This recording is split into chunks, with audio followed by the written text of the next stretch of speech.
اپنے ملفوظات سے ہمارے گلوبان کو منور فرمائیں. تمام باپ ہماری حاضری کا ثبوت دیں.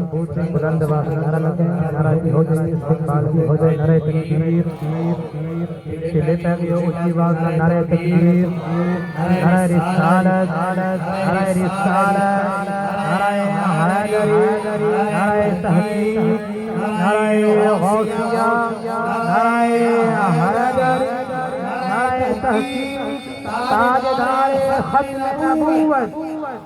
یہ نعرہ ہمارے ایمان کی جان ہے. یہ نعرہ ہر محفل میں ہر وقت لگنا چاہیے. تاجدار ختم نبوت, تاجدار ختم نبوت. الحمدللہ رب العالمین والصلاة والسلام علی سید الانبیاء والمرسلین.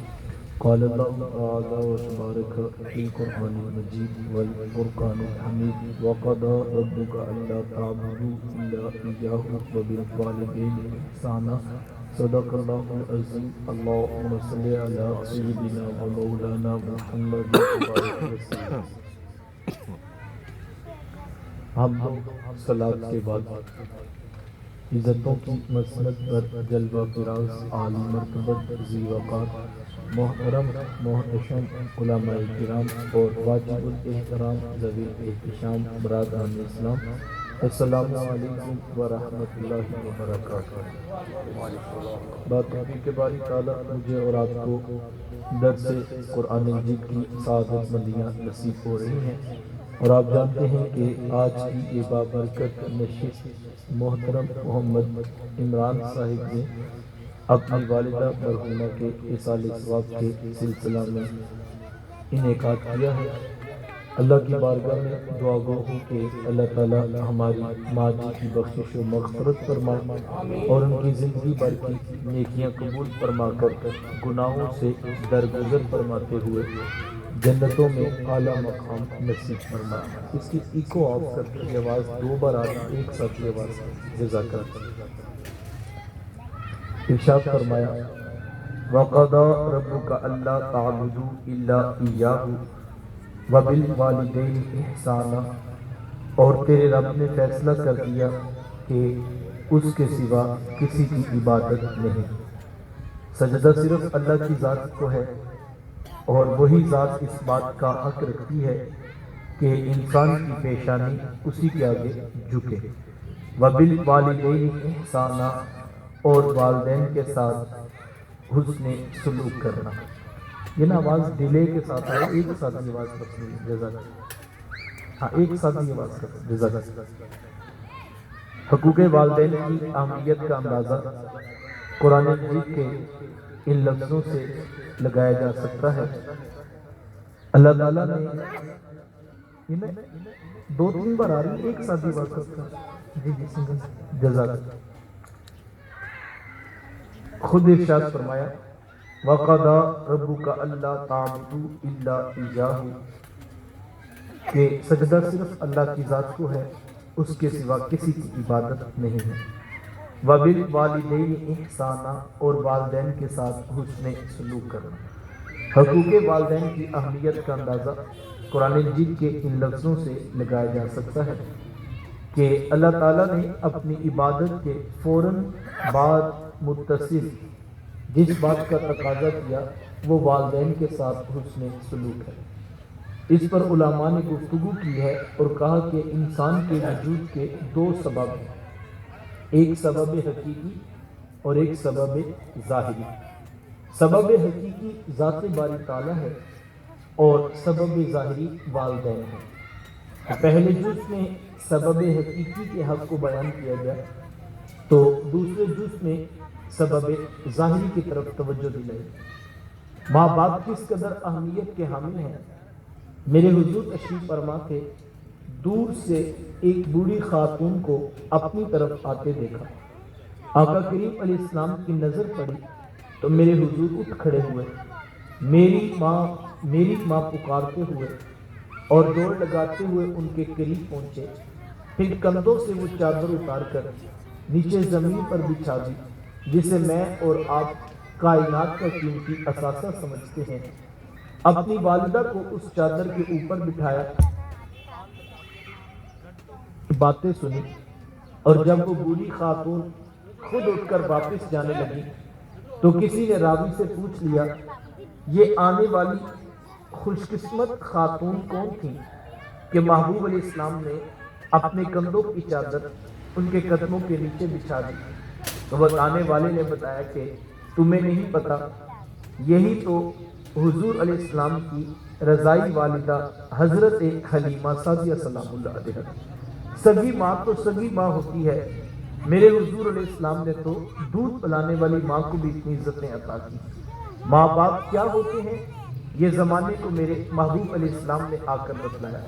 آقا کریم علیہ السلام ایک دن صحابہ کو نماز پڑھانے آئے، تاحد نگاہ صحابہ نے اٹھ کر حضور علیہ السلام کا استقبال کیا، محبتوں برا یہ ہجوم دیکھا تو چھم چھم آنکھوں سے آنسو برسنے لگے، ایک ٹھنڈی آہ بری اور کیا فرمایا، لو ادرکت والدی او احدہما، کاش آج میرے ماں باپ بھی زندہ ہوتے یا ان میں سے کوئی ایک ہی زندہ ہوتا، پھر میں لوگوں کو نماز عشاء پڑھا رہا ہوتا، اس میں سورہ فاتحہ کی تلاوت کر رہا ہوتا، پھر میری ماں کو میرے ساتھ کوئی کام یاد آ جاتا، وہ دروازے پہ آتی، چلمن سرکاتی، اپنے میٹھے اور پیار میں لہجے میں فرماتی، ابنی محمد، میرے بیٹے محمد میری بات کو سنو۔ کہا لوگوں میں نماز کا مصلی چھوڑ کر پہلے ماں کی بات کو سنتے تھا۔ زمانے کو عملاً بتایا ماں کا وجود کتنا معتبر ہو۔ میرے حضور تشریف فرما تھے، ایک نوجوان حاضر خدمت ہوا، آ کر عرض کرتا ہے کہ حضور میں جہاد پہ جانا چاہتا ہوں۔ میرے آقا پوچھتے ہیں احی والدہ کا، کیا تیرے ماں باپ زندہ ہیں؟ قال نعم، جی حضور زندہ ہیں۔ قال ففیہما فجاہد، فرمایا جاؤ ان کی خدمت کرو، یہی تمہارے لیے جہاد۔ ماں تڑپ رہی ہو، بیٹا جہاد کرے یا تبلیغ کرے، اللہ کا قرب نصیب نہیں ہوگا جب تک ساتھ میں ماں باپ راضی نہیں ہو۔ یا یہ کیسا سسٹم ہے، 60 سال کا بوڑھا باپ صبح کے وقت اٹھ کر جوان بیٹے کی منت کرتا ہے اور کہتا ہے بیٹا آج دکان پہ رش زیادہ ہے، گاہکوں کی بھی بھیڑ ہے اور میری طبیعت کچھ ٹھیک نہیں، تو بیٹا تم ذرا دکان پر وقت زیادہ دو۔ تو نوجوان آگے سے کیا کہتا ہے، کوئی جیتا ہے تو جیے، کوئی مرتا ہے تو مرے، میں نے جمعرات کو دربار میں ضرور جانا۔ یہ دین کس نے سکھایا ہے؟ یہ اللہ کے رسول کی تعلیمات تو نہیں، اور نہ ہی یہ دربار والوں کی تعلیمات، یہ آج کا فتنہ ہے۔ یہ پتہ نہیں کہاں سے یہ لوگ اٹھ کھڑے ہوئے، ان پڑھ جاہل شخص جس کے پلے نہ دین نہ شریعت نہ تصوف، بس وہ ایک ڈوڈگی بجاتا ہے اور کسی سے بیٹا لیتا ہے، کسی سے بھائی چھینتا ہے، اور اس طرح سے یہ اپنے دربار کی حاضری کو اپنے پاس آنے کو لازم قرار دیتا ہے کہ جیسے اس کے علاوہ کہیں سے اور کچھ ملنا ہی نہیں ہے۔ یہ شریعت کا مزاج نہیں ہے، یہ اللہ والوں کا مزاج نہیں ہے، یہ دین کا مزاج نہیں ہے۔ یا اس سے بڑی اور کیا بات ہو سکتی ہے کہ ایک شخص میرے حضور علیہ السلام کے پاس آیا اور اس نے آ کر کہا حضور میں آپ کے ساتھ ہجرت کے لیے جانا چاہتا ہوں اور ہجرت کرنا چاہتا ہوں، اور اس کام کے لیے میں اپنے ماں باپ کو روتا چھوڑ آیا ہوں، لیکن میں آپ کے ساتھ جاؤں گا۔ تو حضور میں تو تمہیں ساتھ نہیں لے کر جاؤں گا، جاؤ پہلے جا کے ماں باپ کو خوش کر کے آؤ۔ یہ حضور کا مزاج ہے، یہ شریعت کا مزاج ہے، یہ دین کا مزاج ہے۔ اور میں کہتا نہیں جو میرا دین کرے گا وہ دین بنے گا، تو ایسے تو نہیں ہو سکے۔ تو ہمیں شریعت کے ضابطوں کو سمجھنے کی ضرورت ہے۔ اللہ اور اس کے رسول کی تعلیمات یہ ہمیں بتاتی ہیں کہ حقوق اللہ میں رب کے حضور سجدہ ہے، اور حقوق الوالدین حقوق العباد کا اول ترین حق جو ہے وہ ماں باپ کو حاصل ہے۔ تو ہمیں ان کی بات کو ترجیح دیں۔ ہم ماں باپ اجازت دیں، ماں باپ کہیں بیٹا کہ آپ یہ دین کا کام ہے، آپ اس کے لیے وقت ہیں، ہم آپ کے رضا و رغبت سے اجازت دیتے ہیں، تو یقیناً جب رب کے حضور جائے گا، مالک کے دین کا پیغام سنائے گا، تبلیغ کے لیے نکلے گا، نیک لوگوں کی صحبت میں جا کے بیٹھے گا تو پیچھے ماں کی دعائیں ہوں گی، تو پھر جب وہ اس کو وہاں سے فیض بھی ملے گا۔ لیکن اگر ماں باپ کو چھوڑ گئے، یار اس سے اور بڑا کیا پیغام ہوگا کہ حضور علیہ السلام نے یہاں تک ارشاد فرما دیا، فرمایا جس کا باپ راضی ہے میں محمد ضمانت دیتا ہوں اس کا عرش کا رحمان بھی راضی ہے، اور جس کا ماں باپ ناراض ہے اس کا رب رحمان ناراض ہے، جہاں مرضی بادشاہ پھرے اس کو رب کا قرب نہیں ملے گا جب تک ساتھ میں ماں باپ راضی نہیں۔ حضرت ویسے کرنی رضی اللہ تعالیٰ عنہ کی مثال ہمارے سامنے، ساری زندگی حضور علیہ السلام کی دہلیز پہ ملاقات کا شرف نہیں پاتے۔ ایک دن اپنی والدہ سے عرض کی، امی اگر آپ مجھے اجازت دیں تو میں بھی محبوب علیہ السلام سے ملاقات نہ کروں، تو ماں نے کہا بیٹا چلے جاؤ لیکن جلدی واپس کی طرف۔ ماں سے اجازت لی، شوق و برفتگی میں تڑپتے ہوئے لمحات کاٹے، اور جب در حبیب پہ حاضر ہوئے تو آ کر پوچھا میرے حضور کدھر ہیں؟ تو بتایا گیا وہ تو کسی سفر پہ تشریف لے گئے۔ حضرت ویسے کرنی رضی اللہ تعالیٰ عنہ انہی قدموں پہ واپس پلٹ جاتے۔ کیوں؟ اس لیے کہ وہ یہ جانتے تھے کہ جس رسول کی یاد میں تڑپ رہا ہوں انہی کے کہنے پر ماں کی خدمت کر رہا ہوں، اور یہ ہو نہیں سکتا کہ میرے حضور میرے حالات سے بے خبر ہوں، اور حقیقت بھی ایسے ہی تھی۔ اگر حضرت ویسے کرنی رضی اللہ تعالیٰ عنہ یمن میں بیٹھے تڑپ رہے تھے تو یار مدینے کا حال بھی کچھ مختلف نہیں تھا۔ میرے آقا یمن کی طرف رخ نور کرتے ہیں، اپنی قبا کے بٹن کھولتے ہیں اور ٹھنڈی ٹھنڈی سانسیں بھرتے ہیں، اور حضور فرماتے ہیں لوگوں مجھے یمن سے یار کی خوشبو آ رہی ہے۔ عرض کی حضور وہ بیٹھے یمن میں اور یہاں خوشبو آ رہی ہے، میں ہاں وہ میرے سے بڑا پیار۔ عرض کی حضور اتنا پیار کرتے ہیں تو پھر ملاقات کے لیے کی جائے؟ تو حضور میں ان کی بوڑھی اور نابینا ماں ہے جن کی خدمت انہیں میرے حضور آنے سے روکے ہوئے ہے، اور کوئی جائے نہ جا کر میرے اویس کو میرا سلام کہے اور اسے کہنا میری امت کی بخشش کی دعا بھی کرنا۔ یہاں سے پتہ لگا جو ماں باپ کی خدمت کرتا ہے اس کی دعائیں قبول ہوتی۔ ماں باپ کی خدمت اتنا بڑا ہے۔ آپ نے علماء سے وہ روایت سنی ہوگی کہ حضرت موسیٰ علیہ السلام نے پوچھا تھا کہ مالک میرا جنت کا ساتھی کون ہے؟ تو کہا موسیٰ فلاں بازار میں چلے جاؤ، وہاں پر ایک قصاب ہے جو گوشت کاٹ کر لوگوں کو بیچ دیتے، وہ آپ کا جنت کا ساتھی۔ حضرت موسیٰ علیہ السلام بھی اس کے پیچھے چل پڑے کہ اس کو تلاش کرو وہ کون شخص ہے۔ جا کر دیکھا تو ایک قصاب تھا، گوشت کاٹتا لوگوں کو بیچ دیتا، ہاں جو ٹکڑا اسے اچھا لگتا وہ الگ کر دیتا۔ شام کو جب گھر واپس پلٹنے لگا تو اس نے الگ کیا، وہ گوشت طے کیا اور وہ گھر کی طرف چلا۔ حضرت موسیٰ علیہ السلام بھی اس کے پیچھے ہو گئے۔ وہ گھر پہنچا تو جا کر شوربے میں کھانے کو تیار کیا، اور جب کھانا پک گیا روٹی کے ٹکڑے توڑ توڑ کر بھگو کر نرم کرتا، اور پھر محبت سے لقمہ بنا کر اپنی بوڑھی ماں کے منہ میں رکھتا۔ حضرت موسیٰ علیہ السلام اس کا یہ عمل دیکھتے رہے، پھر اس نے ٹانگیں دبائی، خدمت کی۔ جب اٹھ کر جانے لگا تو اس کی بوڑھی ماں نے آسمان کی طرف دیکھا اور اس کے بوڑھے لب ہلے، بڑھاپے کی وجہ سے آواز زیادہ نہ پیدا ہو سکی۔ تو حضرت موسیٰ علیہ السلام نے پوچھ لیا کہ تیری ماں کیا کہہ رہی ہے؟ تو اس نے کہا حضرت میری ماں بڑی سادہ ہے، جب شام رات آ کر یوں اس کی خدمت کرتا ہوں تو یہ روزانہ آسمان کی طرف منہ کر کے مجھے ایک ہی دعا دیتی ہے، اللہ تجھے جنت میں موسیٰ کا ساتھ عطا کرے۔ اور میں کہتا ہوں ماں تو بڑی سادہ ہے، کہاں کوہ طور پہ بیٹھ کر ڈائریکٹ رب سے باتیں کرنے والے پیغمبر حضرت موسیٰ علیہ السلام، اور کہاں میرے جیسا عام سا گناہ گار آدمی۔ تو ماں یہ تو کوئی جوڑ ہی نہیں بنتا، لیکن حضرت میری ماں بڑی سادہ ہے، یہ روزانہ مجھے خوش ہو کر یہی دعا دیتی ہے، اور میں بھی اس کا دل رکھنے کے لیے آمین کہتا ہوں۔ تو حضرت موسیٰ علیہ السلام مسکرا پڑے، کہا تجھے پھر مبارک ہو، عرش کے رحمان نے تیری بوڑھی ماں کے لب قبول کر دیے، اور تو ہی جنتوں میں موسیٰ علیہ السلام کے ساتھ کھڑا کیا جائے گا۔ کیا خیال ہے یار، رب مسکرا کے دعا دے دے، رب جنتوں میں نبیوں کا ساتھ عطا کر دے۔ ماں باپ کی خدمت اتنا بڑا، وقت سمٹ گیا، 3 باتیں علماء نے لکھی اور کہا اگر کوئی چاہتا ہے کہ اس کا رب اس سے راضی ہو، اس کے ماں باپ اس سے راضی ہوں، تو اسے زندگی میں 3 کام ضرور کرنے چاہیے۔ پہلا کام، کثرت کے ساتھ ماں باپ کی بخشش و مغفرت کی دعا کی جائے۔ ماں باپ زندہ ہوتا بھی، ماں باپ وفات پا جاتا بھی۔ ایک روایت میں جو شخص روزانہ ماں باپ کی بخشش کی دعا کرتا ہے، میرے حضور فرماتے اس کے رزق میں کبھی بے برکتی نہیں آتی، اللہ اس کو رزق کی فراوانی عطا کرتا ہے۔ اب دعائے بخشش کا انداز کوئی بھی ہے، آپ دن کا ختم ڈلوائیں، چہلم کی تقریب رکھیں یا سالانہ برسی کے عنوان پہ لوگوں کو جمع کر کے ماں باپ کی بخشش کی دعا کروائیں، یہ باعث برکت ہے۔ لیکن میں کہتا ہوں اس مصروف ترین دور کے اندر کس کے پاس اتنا وقت ہوگا وہ روزانہ اتنے لوگوں کو جمع کرے اور اپنے ماں باپ کی بخشش کی دعا کروائیں؟ تو پھر کیا کیا جائے؟ میں کہتا ہوں ایک کام کیجیے، کوشش کر کے محنت کر کے 5 وقت کے نمازی بن جائے۔ یہ اتنا خوبصورت عمل ہے، اتنا خوبصورت عمل ہے کہ بیٹے کی کوئی نماز پوری نہیں ہوگی جب تک یہ دعا نہیں کر لے گا، ربنا اغفر لی ولی مجھے مالک بخش دے اور میرے ماں باپ کو بخش۔ یہ بہترین وظیفہ ہے اور ہمیں نماز میں یہ سکھایا گیا، قرآن نے یہ سکھایا، رب ارحمہما کما ربیانی صغیرا، کہ ان کی بخشش فرما دے مالک، ان کے اوپر کرم فرما دے۔ یہ وظیفہ دیا ہے۔ ایک تو ویسے بھی رب کا حکم ہے، سینکڑوں مرتبہ کی تاکید ہے، نہ پڑھنے پر سخت عذاب کی وعید ہے، اور دوسرا محبوب علیہ السلام کی آنکھوں کی بھی ٹھنڈک ہے۔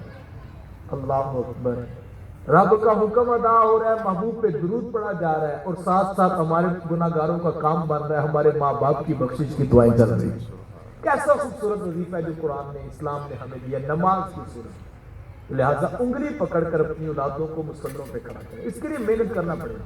میں آج صبح درس حدیث میں کہہ رہا تھا کہ کوئی چیز انسان کو مفت نہیں حاصل ہوگی، اس کے لیے اس کو وقت نکالنا پڑے گا، محنت کرنی پڑے گی۔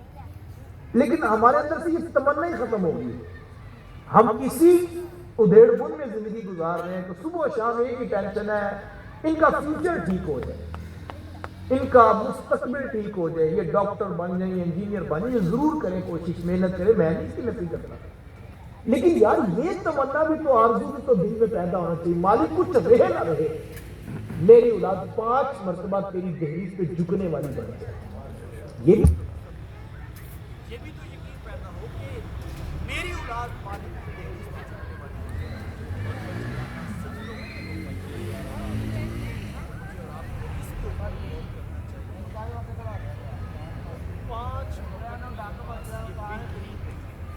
اس کے لیے مجھے اور آپ کو محنت کرنی ہوگی، اس پر صرف اتنا کہہ دینا کہ جناب بس دعا کے لیے اللہ مجھے توفیق دے۔ وہ ہمارے بزرگ عالم ہیں جو کہا کرتے ہیں یہ توفیق ہی تو ہے، 5 وقت اذان ہوتی ہے، 7 وقت، یہ توفیق ہی تو ہے کہ تم گزرتا ہوا جاتا ہو کہ جناب نماز پڑھ رہا ہے، تم اپنی آنکھوں سے دیکھتے ہو لوگ مسجد میں آتے ہیں، مسجد کے ساتھ جاتے ہو، تو یہ توفیق ہی تو چاہیے۔ یہ توفیق نہیں تو اور کیا تھی کہ تجھے دل میں رب نے ہدایت کا جو چراغ دیا نا وہ چلتا ہے اور وہ بتاتا ہے شام سونے کے وقت یار آج بھی سارا یہ ڈوبتا ہوا سورج کی توفیق نے جواب دیا کہ آج ایک اور گھڑی کم ہو گیا، لیکن ہم نے پتہ نہیں توفیق اس کا نام رکھا ہوا ہے، صحیح توفیق یہی ہے کہ تمہیں کسی نے دعوت چلتے چلتے آگے کسی تمہیں بھولا ہوا سبق پھر کسی نے یاد کرا دیا، لیکن اگر ادھر سے اٹھنے کے بعد بھی آپ کہتے ہیں چلو دعا کرو اللہ توفیق، تو یہ توفیق نہیں ہے، توفیق تو یہ تھی کہ تمہیں مل گئی، توفیق یہ تھی کہ مجھے لا کے بیان کیا، میرے کان سن رہے ہیں، پنج گانا موزن پکار رہا ہے، یانت صلاح کا نغمہ تیرے اندر گزر رہا ہے، تو یہ تو توفیق ہے، لیکن یہ ٹالنے کے لیے صرف جملہ رکھا ہوا ہے کہ مجھے دعا کرنا ہے، ٹالنا ہوا ہے۔ اگر انسان سوچے تو انسان کے اندر توفیق کے سوچتے ہیں اور یہ ہوتا مالک کی توفیق سے ہے، لیکن انسان عبرت پکڑتا نہیں ہے۔ تو محنت کیجئے، کوشش کیجئے اپنی اولاد کو 5 وقت کی نماز، یہ سب سے پہلی بات ہے۔ اور دوسری چیز، ماں باپ فوت ہو جائے تو ان کے رشتہ داروں سے اچھا سلوک کیا جائے۔ ماں فوت ہو جائے تو ماموں خالہ کے ساتھ، باپ فوت ہو جائے تو چچا تایا پھپھو کے ساتھ اس نے سلوک کیا جائے، اس سے بھی ماں باپ کی روح خوش ہوتی۔ وہ کسی شاگرد نے پوچھا تھا کہ حضرت ماں باپ فوت ہو جائے تو پھر کیا کرے؟ کہا بیٹا کہ ان کے نشانیوں سے پیار کیا کرے۔ کہا حضرت ماں باپ کی بھی نشانیاں ہوتی ہیں؟ کہا ہاں بیٹا یہ جو بہن بھائی ہوتے ہیں یہ ماں باپ کی نشانیاں ہوتی ہیں۔ ماں فوت ہو گئی ہے، بہنوں کے سروں پہ شفقت کہا، باپ فوت ہو گیا، بھائیوں کو سینے سے لگا کے رکھا۔ تو ماں باپ کے بعد بہن بھائیوں کے ساتھ حسن سلوک، یہ بھی ماں باپ کی محبت کا ذریعہ ہے۔ تیسری بات اور میں بات مکمل کروں، ماں باپ فوت ہو جائے صاحب تو کوئی نیکی ان کے نام کی ضرور کرو، جو تسلسل نیکی کا ان کا تھا اس کو جاری رکھو۔ کسی غریب کی مدد کرتے تھے، کسی یتیم کی فیس دیتے تھے، کسی بیوہ کے گھر میں راشن پہنچاتے تھے، کسی مسجد، کسی مدرسہ، کسی ہاسپٹل کو فنڈ پہنچاتے تھے، وہ نیکی ختم نہیں ہونی چاہیے، نسل در نسل نیکی آگے چلتی رہنی چاہیے۔ اپنی برادری میں اگر وہ کسی کو عزت سے بلاتے تھے تو وہ عزت ختم نہیں ہونی چاہیے، وہ محبتیں بڑھتی رہنی چاہیے، اور لوگوں کو محبت کا پیغام تمہاری دروازے سے نصیب ہونا چاہیے۔ اور نیک عمل، اس کے اندر طاقت اتنی ہے کہ نیکی ساتویں پشت والوں کو بھی صلہ دیتی ہے، ساتویں پشت والے بھی اس کا فیض پاتے ہیں۔ نیکی کرتے چلے جائیے اور اپنے رب کو راضی کرتے چلے جائیے۔ ماں باپ کی بخشش کی دعا، بہترین وظیفہ نماز کے بعد ماں باپ کے رشتہ داروں کے ساتھ اس نے سنی۔ اور تیسری چیز کہ کوئی نیکی ان کے نام پر میں اور آپ جاری رکھیں جس کا ثواب اللہ ان کو دیتا رہے۔ اور ہم اگر اپنی شخصیت کو نکھار لیتے ہیں، سر سے لے کر پاؤں تک خود کو دینی سانچے میں ڈھال لیتے ہیں، تو ہم پھر جو بھی کریں گے اس کا صلہ اور ثواب ماں باپ کو ضرور نصیب ہوگا۔ اللہ کی بارگاہ میں دعا گو ہوں، اللہ تعالی ہماری ماں جی کی بخشش و مغفرت فرمائے، ان کی زندگی بھر کی نیکیاں قبول فرما کر گناہوں سے درگزر فرماتے ہوئے جنتوں میں اعلیٰ مقام نصیب فرمائے۔ وآخر دعوانا